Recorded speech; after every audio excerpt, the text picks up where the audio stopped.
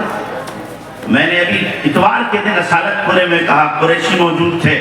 میں نے کہا تم قریشیوں اگر صرف 1 سال 1 لاکھ کی ایک شادی کر لو، باقی سارا کا سارا پیسہ جمع کر دو، اور اگر 1 سال تم نے کر لیا تو کئی انٹر کالج کھل جائیں گے. جو بچیاں ہماری مرتد ہو رہی ہیں اور غیروں کی گود میں جا کے کھیل رہی ہیں وہ نہیں کھیلیں گی. کئی انٹر کالج کھل جائیں گے. میں تم سے نہیں کہہ رہا کہ تم مدرسے میں دو، مسجد میں دو، یتیموں کو دو، بیواؤں کو دو، مسکینوں کو دو. تم اسکول کھولو، کماؤ بھی. کم سے کم ہماری ملت کی بچیوں کی عزت اور ان کا ایمان تو محفوظ رہے گا.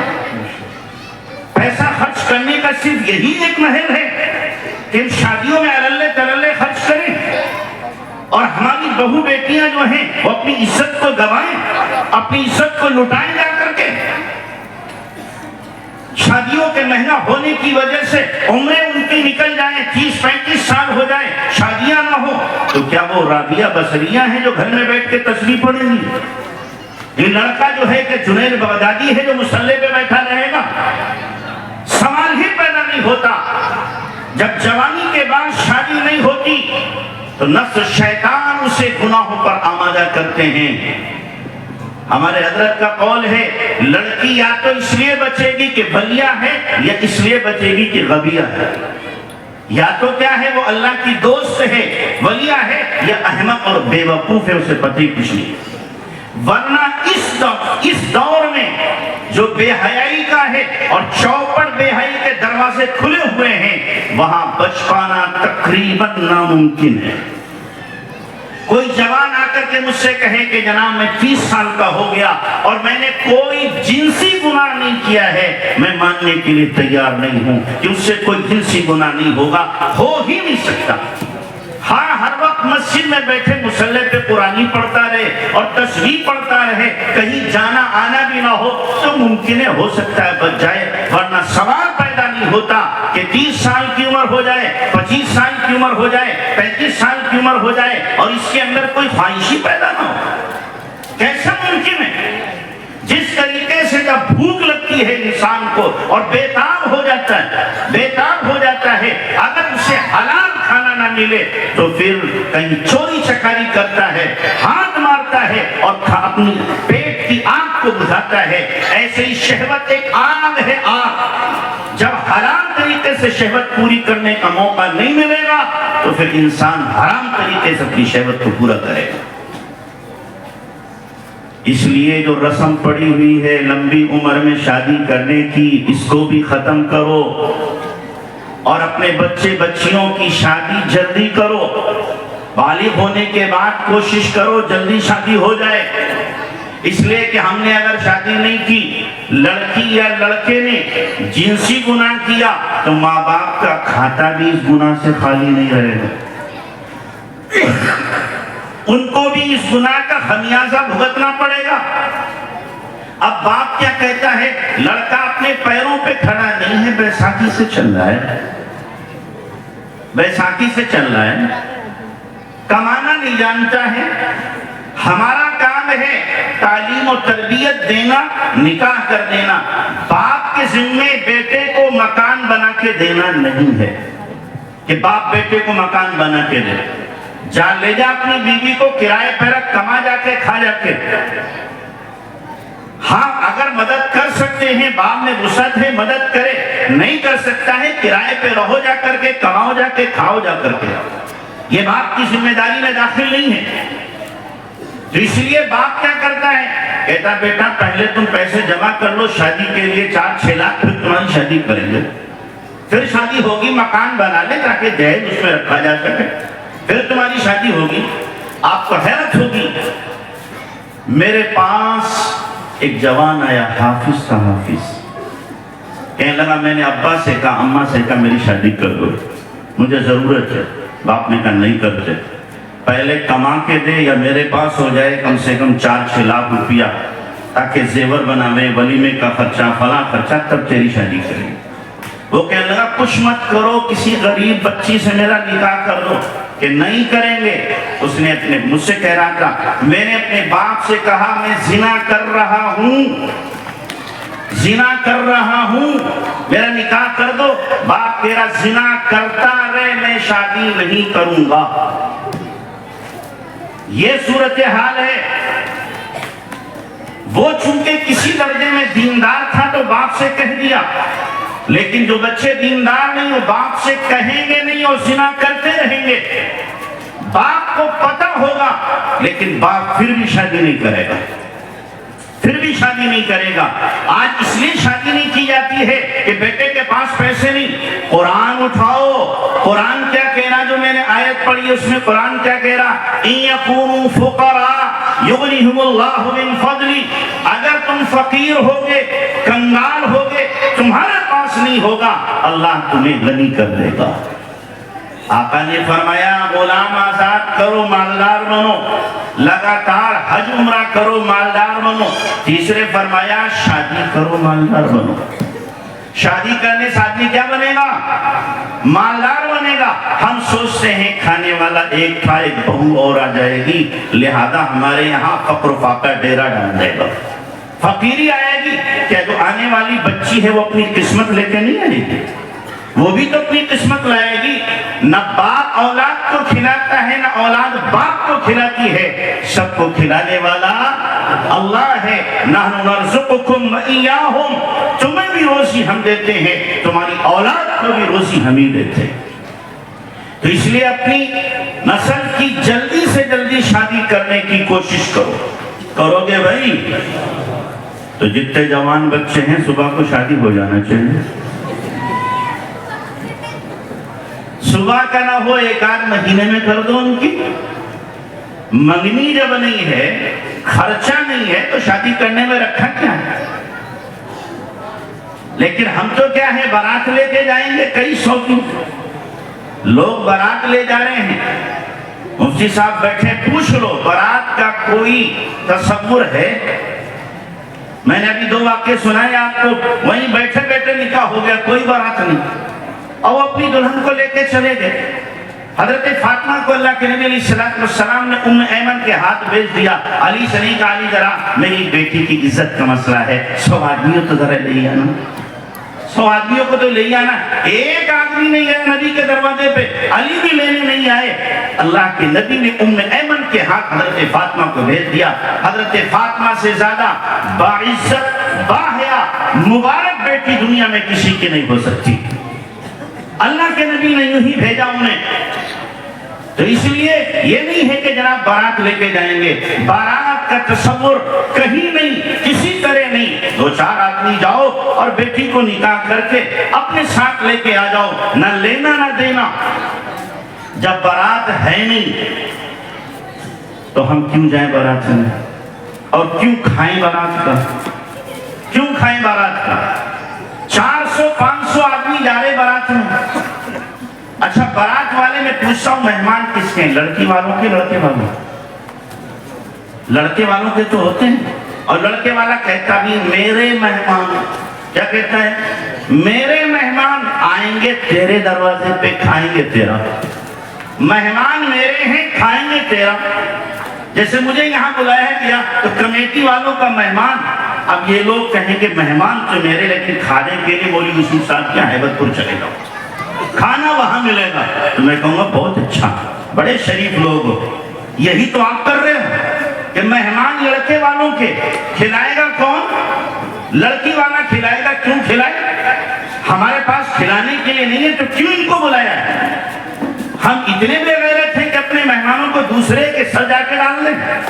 لے جانا ہے اپنے گھر میں, کھلاؤ پہلے ان کو, کھلا کر کے لے کے جاؤ اور کہو ان سے فلاں مسجد میں نکاح ہے آ جانا, کھانا میرے یہاں کھاؤ, نکاح میں شرکت کرنا ہے وہاں کر لو. اگر آپ مہمان اپنے لا رہے ہو اپنے آپ کھلاؤ, نہ کہ لڑکی والوں کے سر ڈال دو کہ جناب یہ ہمارے مہمان ہیں, یہ آئیں گے آپ کھلاؤ گے. اور مینو یہ رہے گا, مینو یہ رہے گا, چھوٹے کا اتنا, بڑے کا اتنا, مرغے کا اتنا, اور جناب کباب بھی رکھ لینا, میٹھا بھی رکھ لینا, اور پھلا بھی رکھ لینا. ہوٹل کھولا ہے اس نے کیا جو تم سارے کے سارا مینو اسے بتا رہے ہو؟ واللہ میرے پاس ایک بڑے میاں آئے پچھلے سال, آ کے کہنے لگے مفتی صاحب 100 باراتی طے ہوئے تھے, لیکن اب وہ کہہ رہے ہیں 150 آئیں گے, 150 آئیں گے. میں نے 100 کا انتظام کیا تھا, 50 کے لیے میں بنیے سے سود لے رہا ہوں, سود پہ پیسے لے رہا ہوں ان ظالموں کو کھلانے کے لیے.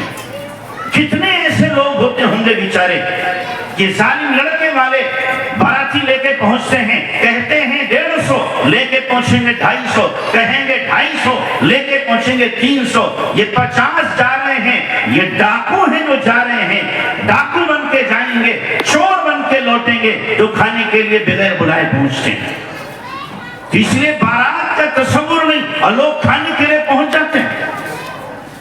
طے کرو کہ انشاءاللہ بارات میں نہیں جائیں گے. او بھائی کرتے ہوتے ہیں, ہاتھ اٹھاؤ کون کون بارات میں نہیں جائے گا.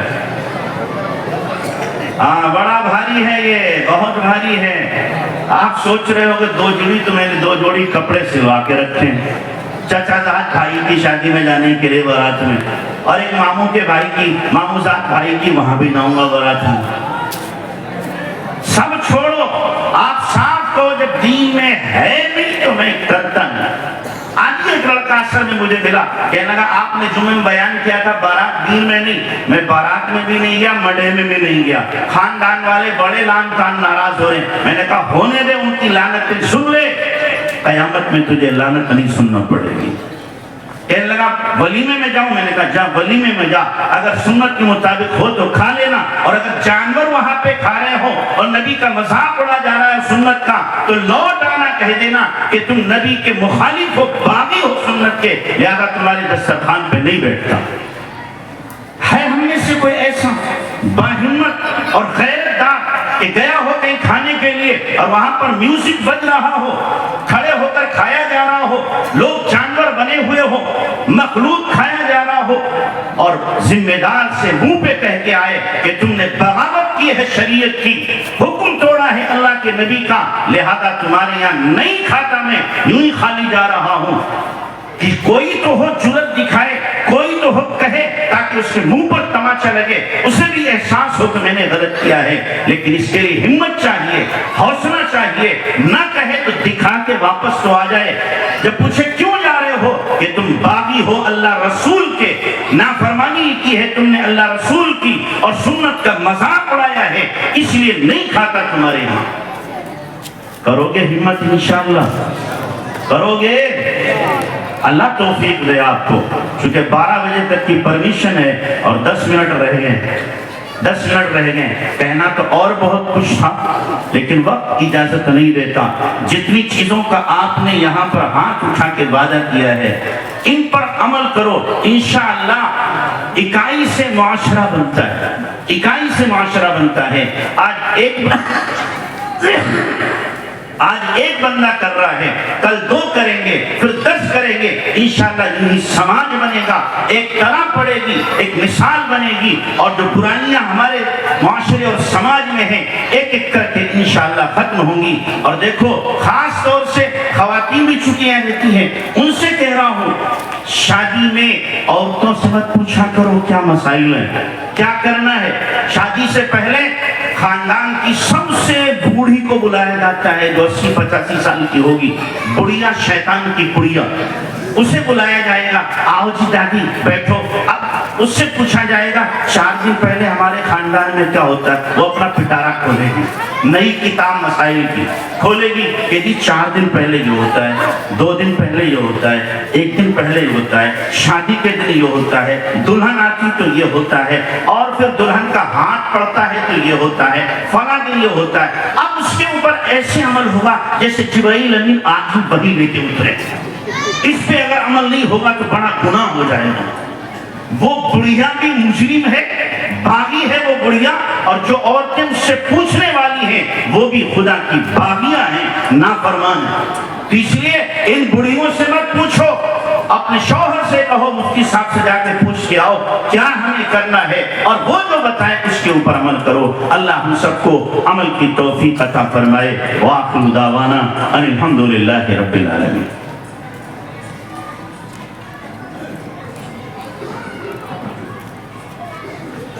دعا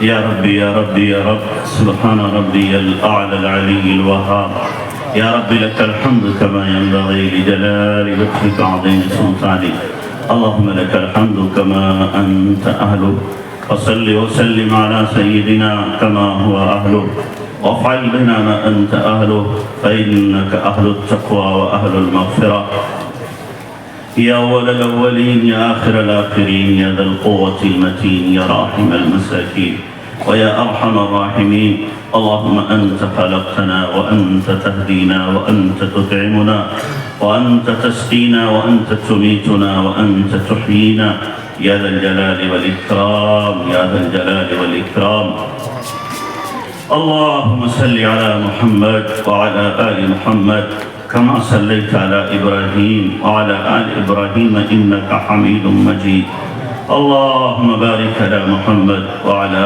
آل محمد كما باركت على إبراهيم وعلى آل إبراهيم إنك حميد مجيد ربنا ظلمنا أنفسنا وإن لم تغفر لنا وترحمنا لنكونن من الخاسرين ربنا لا تزغ قلوبنا بعد إذ هديتنا وهب لنا من لدنك رحمة إنك أنت الوهاب ربنا لا تؤاخذنا إن نسينا أو أخطأنا ربنا ولا تحمل علينا إصرا كما حملته على الذين من قبلنا ربنا ولا تحملنا ما لا طاقة لنا به واعف عنا واغفر لنا وارحمنا أنت مولانا فانصرنا على القوم الكافرين رب اغفر لي ولوالدي وللمؤمنين يوم يقوم الحساب رب ارحمهما كما ربياني صغيرا ربنا هب لنا من أزواجنا وذرياتنا قرة أعين واجعلنا للمتقين إماما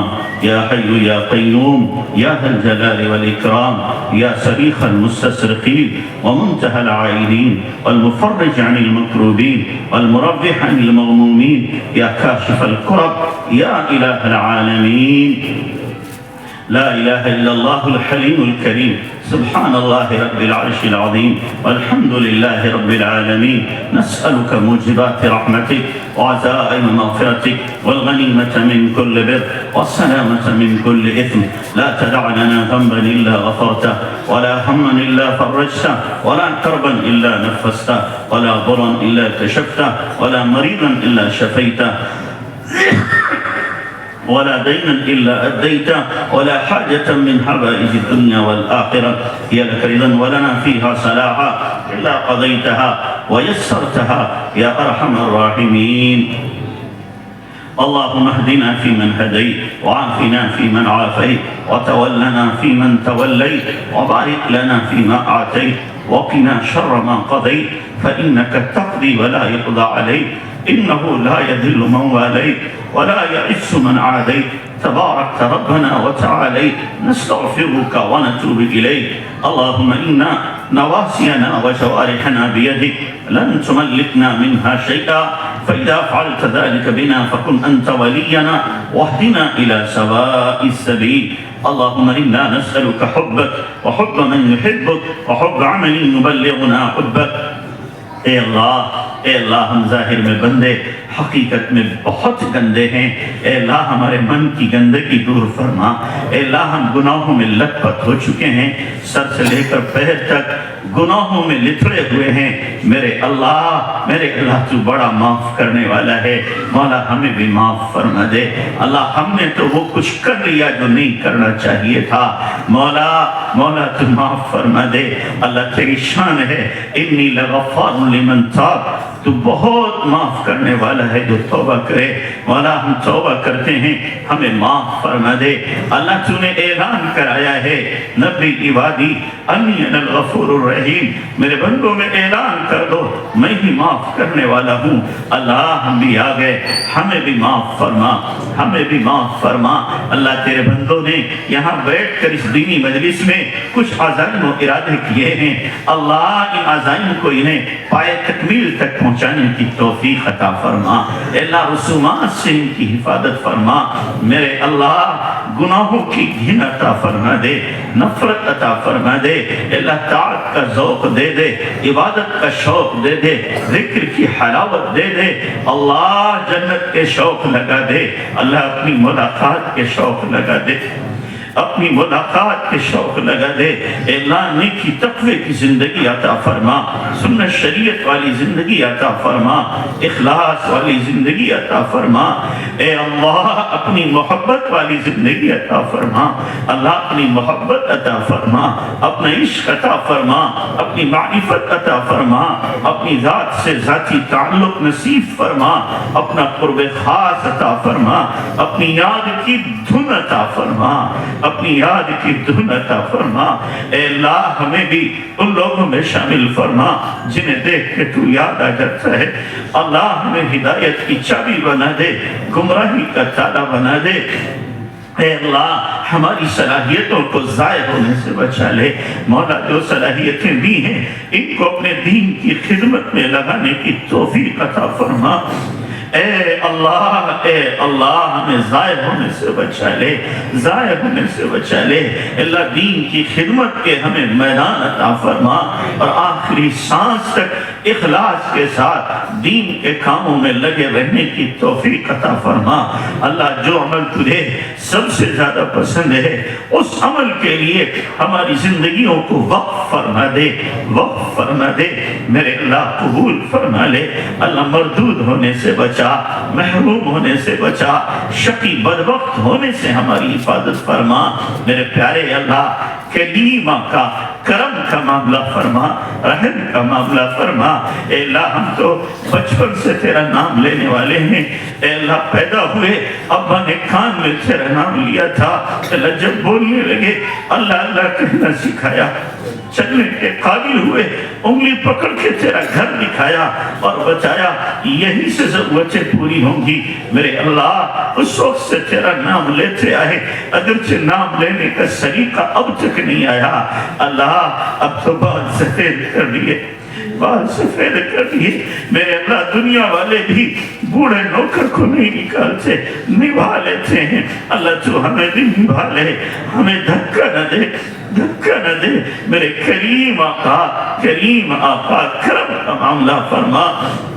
اللہ ہم کمزور بندے ہیں، امتحان کے قابل نہیں ہیں، بغیر امتحان کے کامیاب فرما دے اللہ۔ ظاہری باطنی اے اللہ، داخلی خارجی ملکی شخصی ہر قسم کے فتنوں سے ہماری حفاظت فرما، فتنوں سے حفاظت فرما میرے اللہ۔ وہ صحابہ تھے، ان کا ایمان بہت قوی تھا، اور کیوں نہ ہوتا، انہوں نے تیرے نبی کے نورانی چہرے کو دیکھا، نبی کے نورانی چہرے کو دیکھا تھا، انہوں نے قرآن اترتے دیکھا تھا، فرشتوں کو دیکھا تھا، نبی کی مجلسیں انہیں ملے تھی۔ اللہ ہم تو چاروں طرف گناہوں کے اڈے دیکھتے ہیں، تیرے نبی کی سنتوں کا مذاق اڑتا ہوا دیکھتے ہیں، چاروں طرف تیری بغاوت کے نقشے ہیں، ہمارا ایمان کیسے مضبوط ہو میرے اللہ، ہمارے ایمان کو مضبوط فرما دے اللہ۔ اتنی خشیت دے دے جو ہمیں ہر گناہ سے روک دے، اتنی محبت دے دے جو ہر طاعت پہ ہمیں کھڑا کر دے اللہ کریم۔ نبی والے اخلاق دے دے، صحابہ والی خوبیاں عطا فرما دے، صحابہ والی خوبیاں عطا فرما دے، علم عمل کی جمعیت عطا فرما دے پیارے اللہ کریم آقا۔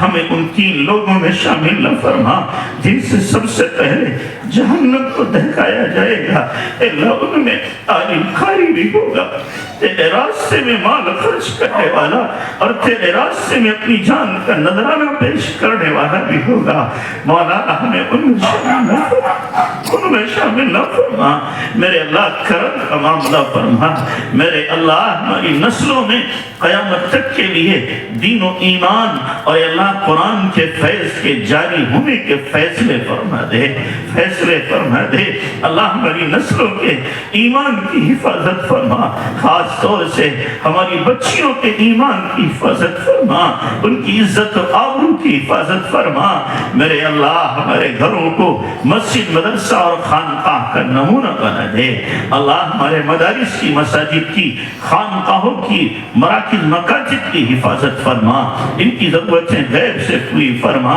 اے اللہ۔ بزرگان دین کی، اکابر اولیاء کی حفاظت فرما اے اللہ۔ ہمارے شیخ محترم کی حفاظت فرما اے اللہ۔ حضرت کی صحت کو اے اللہ تعدیر قائم فرما اے میرے اللہ۔ تو ہمیں اپنا بنا لے اور اپنا بنا رہنے کی توفیق عطا فرما اللہ۔ راضی ہو جا میرے اللہ، راضی ہو جا اللہ، راضی ہو جا، اپنی ناراضگی دور فرما دے، دور فرما دے میرے پیارے اللہ۔ کرم کا معاملہ فرما اللہ، بیماروں کو شفا عطا فرما، صابر بھائی بیمار انہیں شفا عطا فرما، مقروضوں کے قرض چکا دے، بے روزگاروں کو حلال روزی نصیب فرما، بے اولادوں کو نیک صالح اولاد عطا فرما، بے بیاہ بچے بچیوں کے غیر سے انتظام فرما، جنہوں نے دعا کے لیے کہا ہے، لکھا ہے، متوقع ہیں، جن کا حق ہے، سب کی جائز مرادیں تمنائیں پوری فرما۔